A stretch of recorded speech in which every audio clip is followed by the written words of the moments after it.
Friends, আজকে একটা দারুণ ভিডিও আপনার সামনে আনলাম। একটা বাংলাদেশের পাসপোর্ট, অনেক পুরাতন পাসপোর্ট বাংলাদেশের। 2015 সালের আগের পাসপোর্ট আমি আপনাদের দেখাচ্ছি।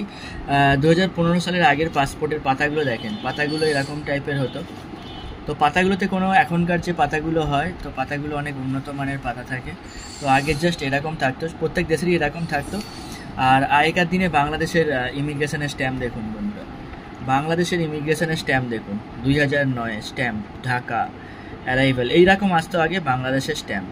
তো এইটা হচ্ছে আপনার ওই 2015 আগের পাসপোর্ট। এটা হয়ে গেল 2017, 2015 থেকে 17 পরের পাসপোর্ট। এই পাতাটায় হচ্ছে ইনফরমেশান থাকে এই পাতাটায়। তারপরে দেখুন পাতাটা কত উন্নত হয়ে গেছে, আগের পাতার থেকে এই পাতাগুলো কত উন্নত হয়ে গেছে। তো এই হচ্ছে পাতা, উন্নত পাতা দেখতে পাচ্ছেন। তো এই হচ্ছে ভিসার পেজ, কত উন্নত মানের পেজ হয়ে গেছে আপনারা দেখতে পাচ্ছেন। এখানে নাম লেখা রয়েছে মুজিবনগর মেমোরিয়াল, বঙ্গবন্ধু ব্রিজ, এই সমস্ত কিছু ইনফরমেশান আপনারা এই পাতায় পেয়ে যাবেন। অনেক উন্নত মানের পাসপোর্টের পাতাগুলো।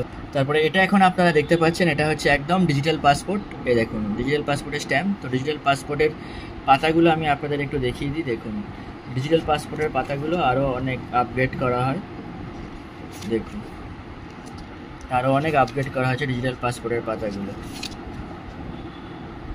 এটা হচ্ছে 2000 মানে ডিজিটাল পাসপোর্ট আসার পরে হচ্ছে এইরকম ফেসিলিটি আপনাদের, মানে পাতা এরকম আপনারা পেতে পাচ্ছেন বাংলাদেশ পাসপোর্টের। এই হচ্ছে ডেফিনেশন।